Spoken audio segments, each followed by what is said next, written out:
Dahil po nilalabi na lang yung ating oras, tayo po ay mag-aaral po ng mga banal na salita ng Diyos.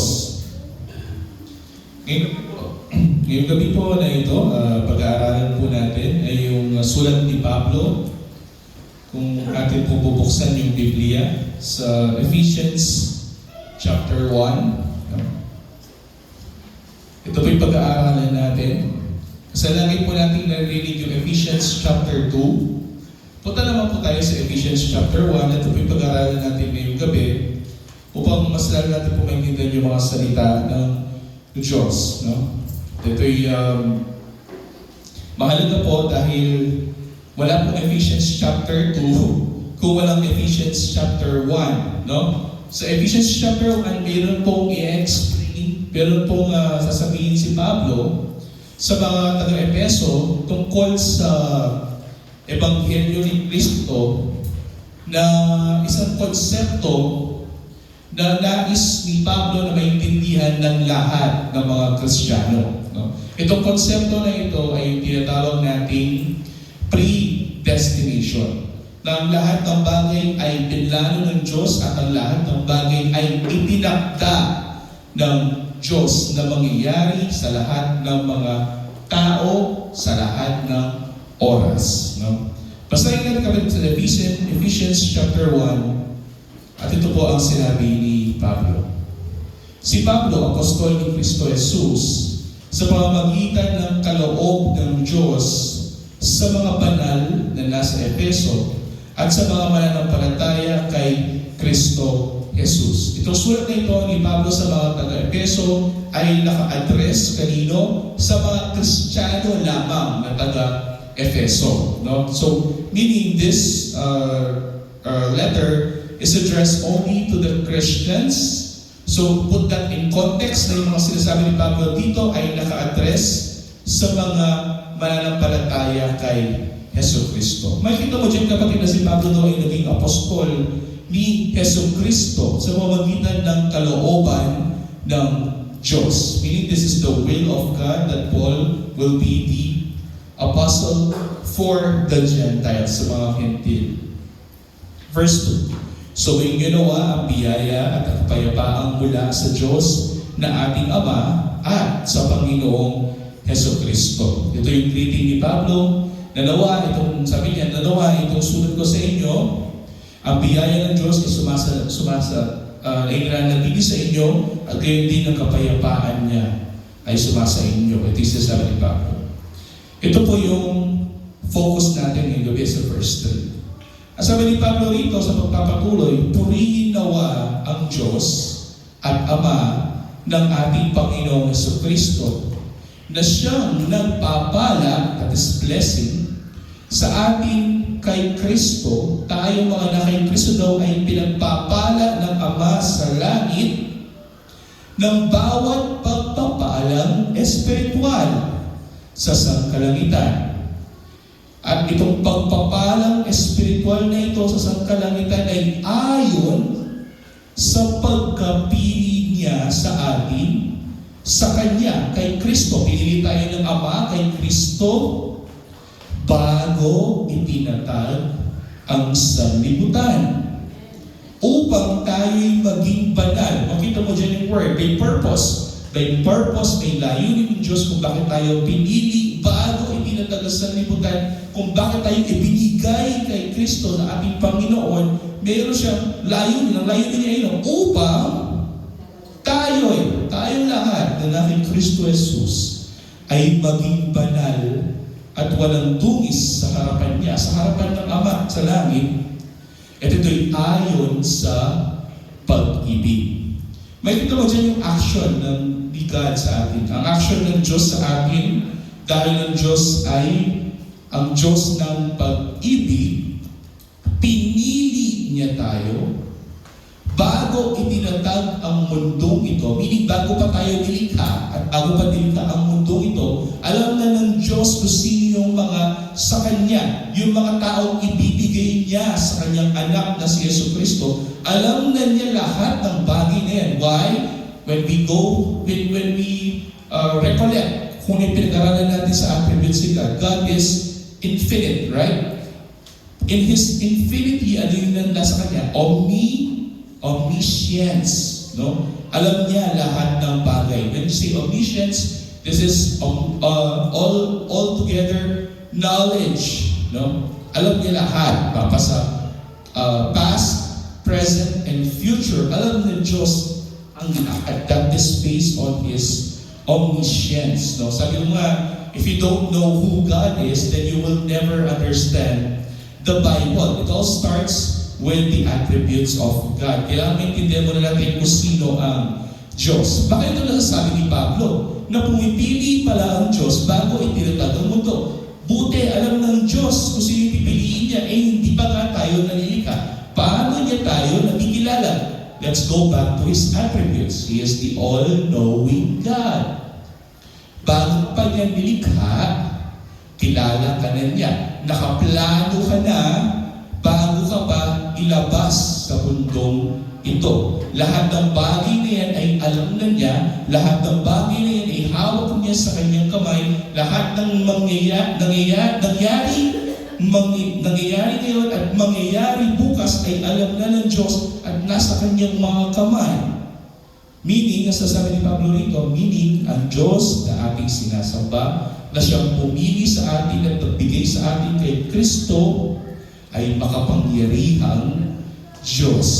At ang makapangyarihang Diyos na ito, na alam niya lahat ng bagay, ay siyang Diyos ng pag-ibig. That's why one of the communicable attributes of God is what? Love. We know how to love because God is love. And paano nalaman ng Diyos kung paano magmahal? Because in Himself, He is in a loving relationship. Sabi natin, mahal na Panginoon Kristo nung siya ay nakapako sa krus. Sabi niya, Father, you have loved me before the world began. Ibig sabihin, bago pa nailikha ang mundong ito, the Father loves the Son through the power of the Holy Spirit. That's why we can profess, and we are the witnesses that our God is the God of love. Hindi niya kailangan maglikha ng tao upang ma-experience niya, karanasan niya yung pag-ibig. In of Himself, God Himself is love because galing sa Kanya ang konsepto ng pag-ibig. Kaya tayo marunong umibig dahil ang Diyos na naglikha sa atin ay Diyos ng pag-ibig. At ito yung sinasabi ni Pablo. Kaya tayo pinili ng Diyos bago itinatag ang mundong ito at binigyan niya tayo sa kanyang anak na si Yesu Kristo na kanyang pinadala para sa atin upang tayo'y maging banal sa kanyang harapan. Let's put this again in a perspective kung bakit ito sinasabi ni Pablo. Ang sinasabi ito ni Pablo, upang tayo maging banal sa harapan ng Diyos, kaya tayo binigay kay Yesu Kristo. Bakit? Kasi mayroong matinding problema ang tao. Ano pa yung matinding problema ng tao? Ang Diyos natin ay banal. Yun ang problema natin. Banal ang Diyos natin. At tayo ay hindi. Ang problema kapag tayo ay hindi banal at ang Diyos natin ay banal, wala tayong kakayahan na lumapit sa Diyos na banal, sapagkat kapag lumapit tayo sa Diyos na banal, tayo po ay literal na mamamatay. Ito po ang problema ng tao. Pero tingnan mo kung ano yung pag-ibig ng Diyos sa bawat isa sa atin. Sabi niya dito sa verse 3, balikan natin, purihin nawa, sabi nga ni Pablo, sa sobrang kadakila ng biyayang ito, sabi ni Pablo, purihin nawa ang Diyos at Ama ng ating Panginoong Kristo na siyang nagpapala sa atin ng bawat pagpapalang espiritual. Makikita mo dyan, kapatid, na meron daw 100% guarantee na makukuha yung mga taong na kay Yesu Kristo. Hindi po pera, hindi po kayamanan, hindi po ito gamit o karangyaan sa buhay. Ano daw yung 100% na makukuha ng mga taong na kay Kristo Jesus? Pagpapalang espiritual. At hindi lang po ito pagpapalang espiritual. Bawat pagpapalang espiritual. Sa English sabi na all spiritual blessings. Sa yung mga yan, faith, love, compassion, lahat ng mga fruits of the Spirit are all about the blessings blessings of God for you. No? Kaya tayo marunong magmahal because we are blessed. Kaya tayo marunong manampalataya because we are blessed. No? At itong pagkapala na ito, ibinigay sa atin ng Diyos sa sangkalangitan, ng bawat parang spiritual sa sangkalangitan. Ito yung ayon sa pagkapili niya sa atin sa Kanya. Pinili tayo ng Diyos kay Kristo bago itinatag ang sanlibutan. Pinili tayo ng Diyos dahil meron siya layunin upang tayo maging banal at walang dungis sa harapan ng Diyos sa pag-ibig. Makikita mo dyan, kapatid, na tayo daw ay nagbanal, hindi dahil tayo ay mas magaling kaysa sa ibang tao. Hindi tayo naging banal dahil mas madalas ka nag-a-attend ng church kaysa sa mga ibang kapatid mo. Kundi tayo ay naging banal dahil ang Diyos ng pag-ibig, ibinigay niya tayo sa Kanyang anak na si Jesucristo at tayo ay sumampalataya kay Jesus. At ang dahilan kung bakit tayo ay naging banal sa harapan ng Diyos dahil pinagpala tayo ng Diyos ng bawat pagpapalang espiritual kasama ng kabanalan sapagkat tayo ay na kay Kristo Jesus. At ginawa niya ito kailan? Bago itinatag ang mundong ito. There's a chronological order. Bago ko pa nilikha sa mundong ito. Bago pa nilikha ang mundong ito. Bago pa yung Genesis chapter 1, kapatid. Bago pa yung in the beginning. Bago pa ang paglilikha ng mga bagay na yan, kilala ka na ng Diyos. Pinili ka na ng Diyos. Let that be absorbed. No? Absorb niyo po yun. Isipin nyo, kilala na pala ako ng Diyos bago pa itinatag ang mundong ito. Inidig na pala ako ng Diyos bago itinatag ang mundong ito. Kaya pala ako may kabanalan ngayon dahil sa pag-ibig ng Diyos, dahil sa pagpipili ng Diyos, at dahil sa pagpapala ng Diyos na aking tinanggap sa pamamagitan ng Kanyang anak na si Jesucristo. Tayo lahat daw na kay Kristo ay naging walang dungis, mga banal, at walang dungis sa harapan ng isang Diyos na banal. Simple. Tayo'y, this is the word again, tayo'y itinalaga. Pag sinabing itinalaga, kapatid, ibig sabihin, ang Diyos ay may plano at ginagawa niya yung plano niya para sa atin. Ang Diyos ay may direksyon para sa inyong buhay at ginagawa ng Diyos ang direksyon na nais niyang mangyari sa inyong buhay para sa inyo. In English, kapatid, let's highlight that, Sister Says. Please speak that. And then put it in English. Tira mo yung word yan. He predestined. Pag sinabing destined, kapatid, alam niyo ba yung word na destiny? Anong destiny sa Tagalog? Tadhana. Again, ano yung destiny sa Tagalog? Tadhana. Alam niyo ba yung destination? Kinuha yun sa word na destiny. Ibig sabihin, meron kang pupuntahan at pupuntahan mo kung saan ka pupunta. That is destination. However, alam niyo ba yung word na pre? Sino ba may alam niya? Yung bago yung destined. Merong word na prefix siya, no? What does this mean? Before. No?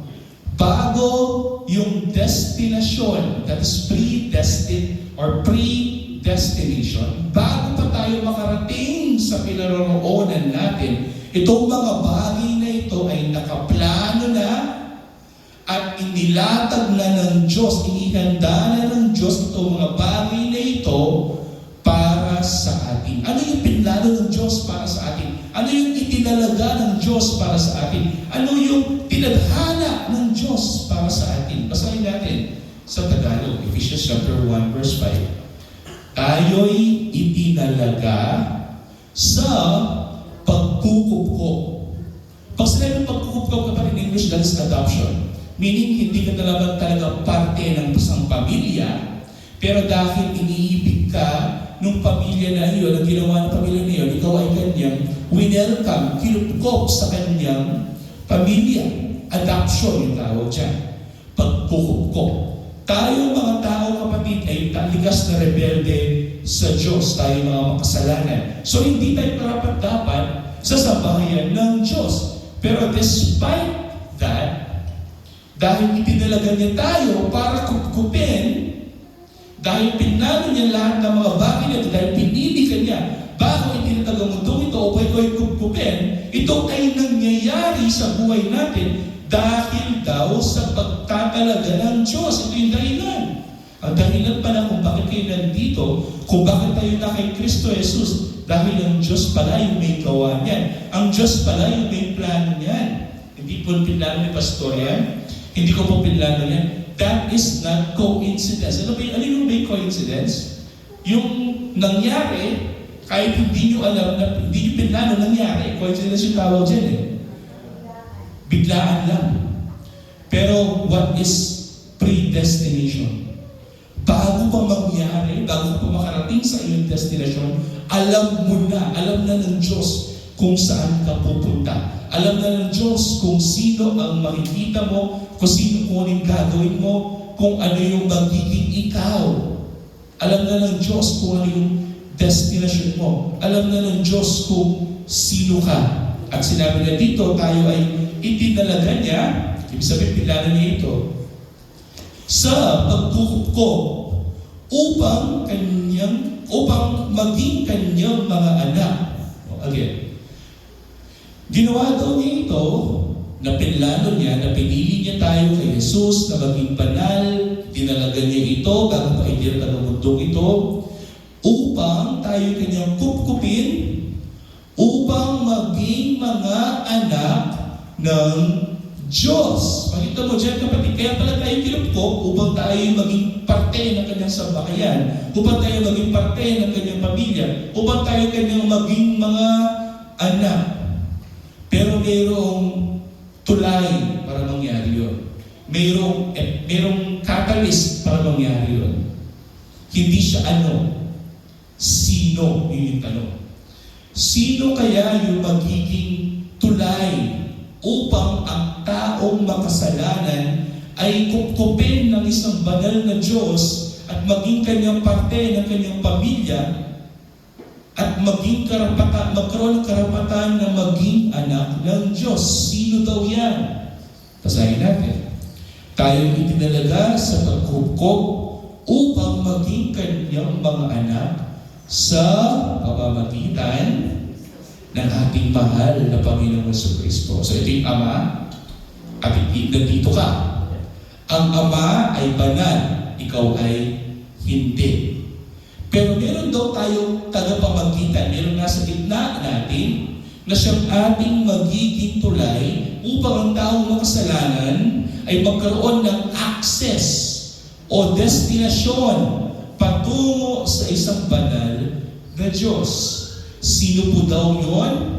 Ang ating mahal na Panginoong Jesucristo. There's also echoing John chapter 14, sabi natin mahal na Panginoong Jesucristo, I am the way. In fact, the only way, the truth, and the life. Walang sino mang tao, that's universal negative. Wala kahit sino mang tao, kahit yung mga sinaunang tao pa, walang sinong tao ang makakarating sa Ama maliban sa pamamagitan ng ating mahal na Panginoong Jesucristo.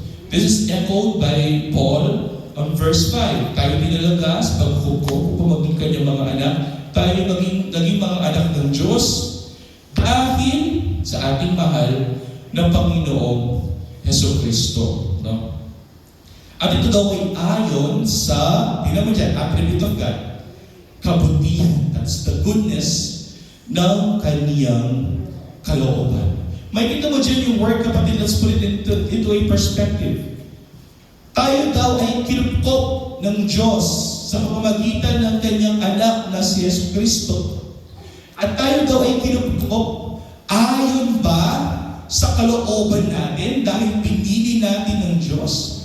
Ayon ba sa mga kalooban ng tao na siya ay lumalapit sa isang Diyos na banal? O sa kalooban ng isang tao na hindi pa isinisilang sa mundong ito? Tingin mo ikaw na hindi ka pa sinisilang sa mundong ito. Mayroon ka na bang kalooban? Mayroon ka na bang will? Wala. Kaya Kaya sabi ni Pablo, ang pagpipili ng Diyos sa atin ay ginawa niya hindi nung nakita ka niya na nagsimula ka na nagsuot ng palda at nagpahaba ng buhok. No! Hindi ka pinili ng Diyos dahil mas mahaba yung buhok mo kaysa sa ibang sisters o mas mahaba yung palda mo kaysa sa mga ibang kapatid mo. No! Ang pagpipili ng Diyos ay bago itinatag ang mundong ito. Bago ka pa singilang, pinili ka na ng Diyos upang ang pagpipili ng Diyos upang ang kaligtasan at pagtatalaga sa atin, upang tayo maging mga anak ng Diyos, ang lahat ng bagay na yan ay hindi maging ayon sa kalooban ng tao, sapagkat ang tao hindi pa isinisilang ay walang kalooban. Hindi po ba? Tama ba? Hindi ka pa kasi may kalooban ka na. In fact, pagkasilang mo sa mundo ito, wala ka pang will eh. Yung bata na isinilang, wala pang will, wala pang alam yan. Wala pang kakayahang magdesisyon yan na sabihin, kay Kristo ako. Wala. Pero sabi ng Biblia, ang pagpipili ng Diyos kung bakit tayo naging mga anak sa ating mahal na Panginoong Kristo ay nangyari bago itinatag ang mundo ito. Upang, sabi dito ni Pablo, sa verse 5,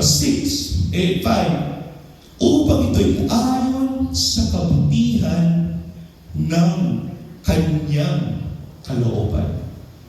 Upang ang pagpipili ng Diyos sa bawat isa sa atin ay maging ayon sa mabuting kalooban ng Diyos na nagliligtas ng mga makasalanang tao. Tingnan mo nito, kapatid. Tingnan mo na natin ito.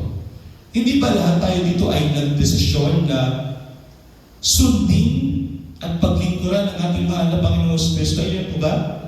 Lahat ba tayo ay natanong bago tayo i-baptize? Kung naniniwala tayo at sumasampalataya tayo sa ating mahal na Panginoong Kristo, magsabi, Amen. Doon oras ba na yun, nagdesisyon ba tayo lahat na piliin si Jesus bilang ating Diyos at Hari ng ating buhay? Amen po ba? Lahat tayo ginawa yan. Pinili natin siya. Nagdesisyon tayo ayon sa ating sariling kalooban. Amen po ba? Yes, tama yan.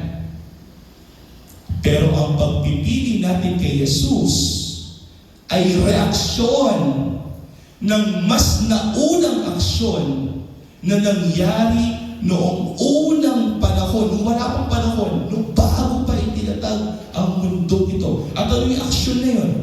Bago mo pinili si Jesus sa buhay mo, pinili ka na ng Diyos para sa Kanya.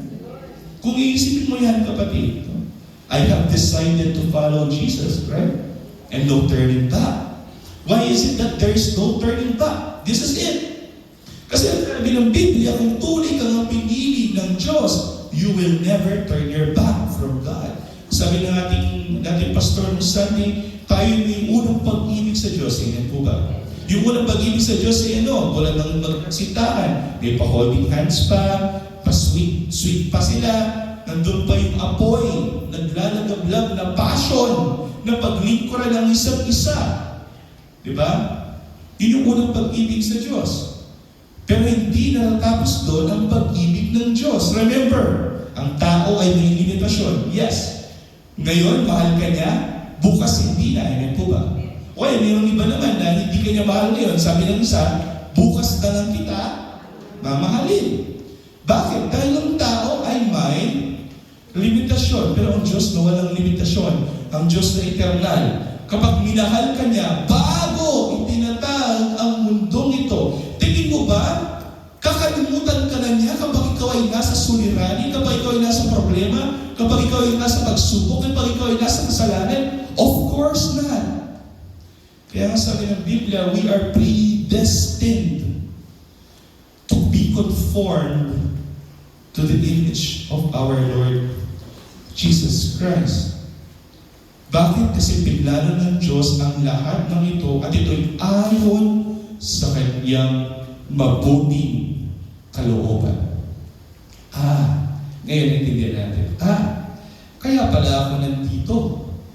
Hindi dahil magaling si pastor. Hindi lang dahil sinundo ako sa aking bahay.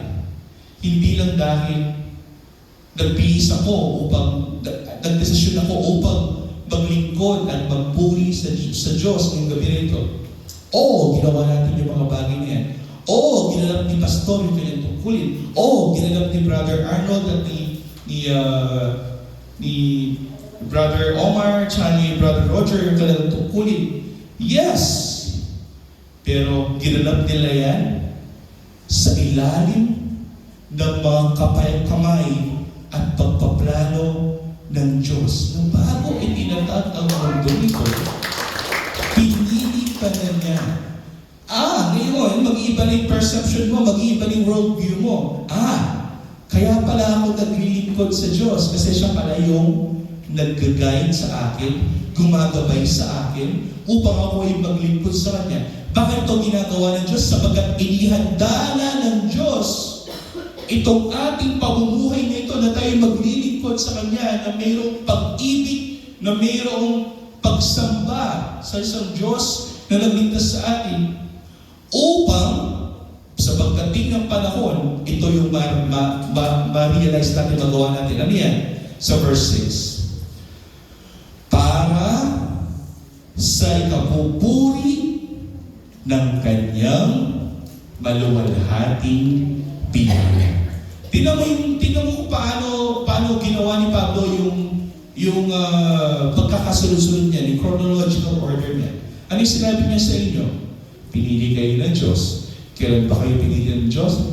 Bago itinatag ang mundo ito. At bakit niya tayo pinili bago itinatag ang mundo ito? Upang hindi ito maging basihan ng inyong kalooban, kundi ito'y maging basihan ng kanyang mabuting kalooban.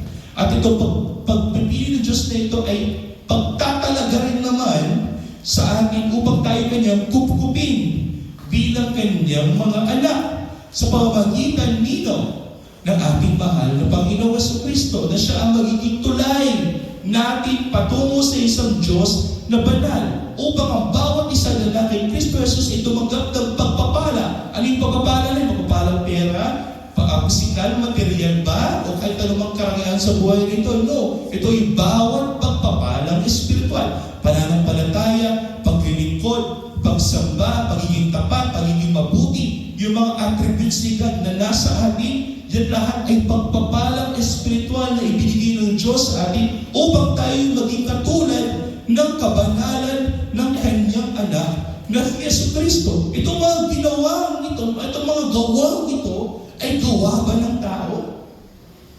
Tingnan ba? Sinabi ba ni Pablo na ito yung mga gawa ng tao? Hindi.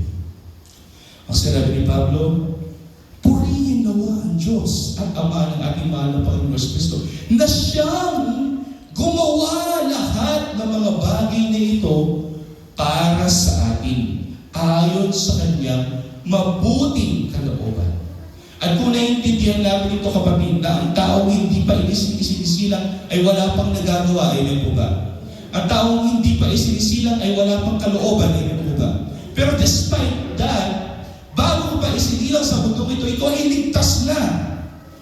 Ito yung maganda. Kaya sabi ng Biblia, ang dugo daw ng ating mahal na Panginoon Jesucristo ay mabisa sa pagliligtas kina Adan ng mga sinaunang tao hanggang sa mga taong darating pa.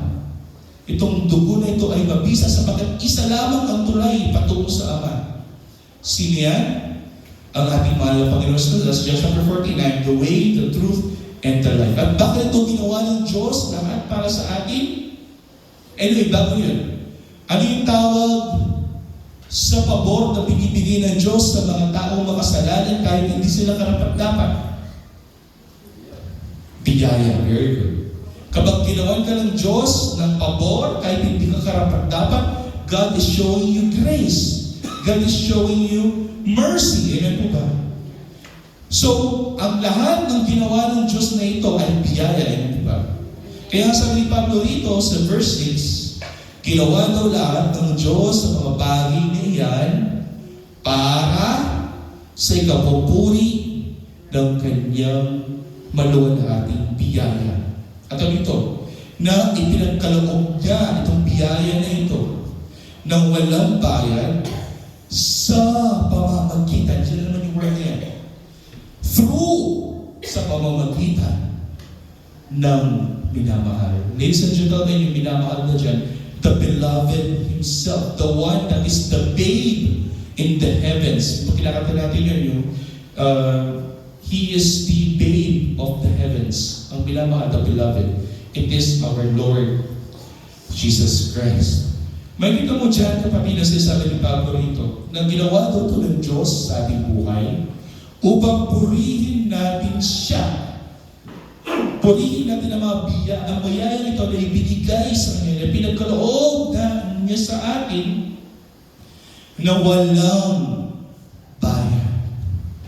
Kaya minsan may mga nasasabi na, alam mo kaya ako nag-a-attend ng church? Kasi tinatanong ko ito bilang utang na loob. Ang sabi niya, no. Hindi mo kayang bayaran ng Diyos. Kung may utang ka sa Diyos, hindi mo kayang bayaran yan, kapatid. Kasi kung yun ay pagkakautang, then kailangan mo magbayad. Amen po ba? Sinabi ng Diyos ng kaligtasan ay hindi pagkakautang sa Kanya, kundi ito'y regalo. Ito ay kaloob sa atin ng Diyos. Kung bibigyan ka ng regalo ng tatay mo, tapos sasabihin niya, bayaran mo sa akin yan ha? Regalo mo ba yung tawag doon? Hindi. No? Utang na yun. Pinautang ka lang ng tatay mo upang makuha mo kung yung regalo mo sa kanya. Hindi na regalo yun. Pero sabi dito, kailangan daw natin maintindihan sa ating buhay ang mga bagay nito. Pinili ka bago itinatag ng mundong ito. Ibinigay ka kay Kristo, ikaw ay maging banal. At sa lahat ng mga papapala, makukuha mo galing sa kalangitan, ito espiritual na papapala. Tayo pinupok bilang mga anak ng Diyos sa pamamagitan ng ating mahal na Panginoon Kristo. At lahat ng ito ay itinakda ng Diyos, pinano ng Diyos na mangyari sa buhay mo.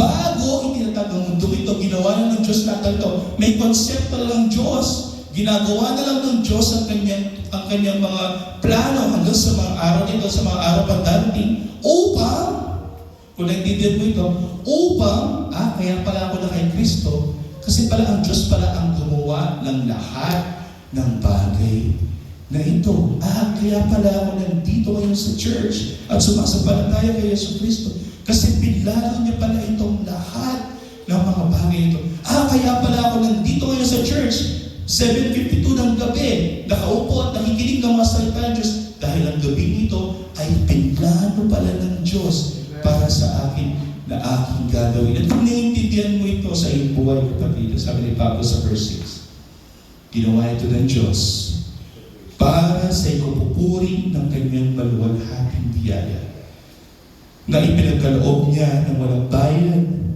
sa pamamagitan ng minamahal. Kaya tayo, kapatid, every time tayo ay nagpupulong, tayo ay nagtitipon, ano ginagawa natin?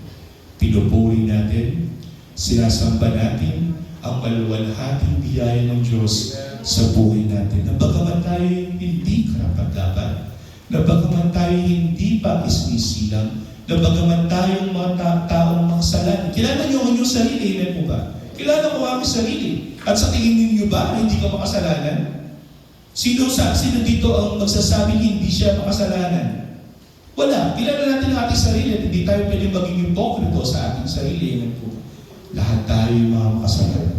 Pero despite that, pinili ka pa rin ng Diyos bago itinatag ang mundong ito upang ang pagpipili ng Diyos sa iyo ay hindi maging basihan ng mga paggawa mo ng mabuti sa mundong ito, kundi ito'y maging ayon sa kanyang mabuting kalooban na ikaw ay pinili upang ikaw ay nagkupkupin bilang kanyang mga anak sa pamamagitan ng anak na si Yesu Kristo. Amen po ba? Bago kayo matulog mamaya, isipin nyo ito ng mabuti. Ako ay pinili ng Diyos. I am chosen by God. When? Before the foundation of this world. Kailan ba ako pinili ng Diyos? Bago itinatag ang mundo ito. Hindi ka pa sinilang, kilala ka na ng Diyos. Bago pa isinilang, pinili ka na ng Diyos. At alam na ng Diyos kung yung gagawin mo sa hinaharap. At alam na ng Diyos kung ano yung destination mo. Kay Kristo ka ba o hindi? Alam niya lahat ang bagay na yan. At ngayong gabi na ito, bago kayo matulog, ngayon naiintindihan niyo na ang pagpipili ng Diyos. sa bawat isa sa atin, which is the doctrine of election. May it be na purihin po natin, sambahin po natin ang Diyos na mabiyaya sa bawat isa sa atin. Ama, maraming salamat sa iyong mga dakilang salita. Maraming salamat o Diyos sa revelasyon na ito, na kaya pala pinili ka namin sa aming buhay, hindi dahil meron kami kalooban na piliin ka, kundi pinili mo pala kami bago itinatag ng mundo ito. At ang pagpipili mo sa amin ng Diyos ay dakilang biyaya na siyang nagbigay sa amin ng kakayahan na piliin ka namin. At dahil sa pagpipili mo sa amin at ang pagpipili namin sa iyo, nagkaroon kami ng pagkuhukom na parte na ngayon ng iyong dakilang pamilya. Nagkaroon din kami ng karapatan na tawagin kang Ama ng aming buhay. Maraming salamat sa dakilang biyaya na ito. Maraming salamat na lang sa palikong para ng Diyos.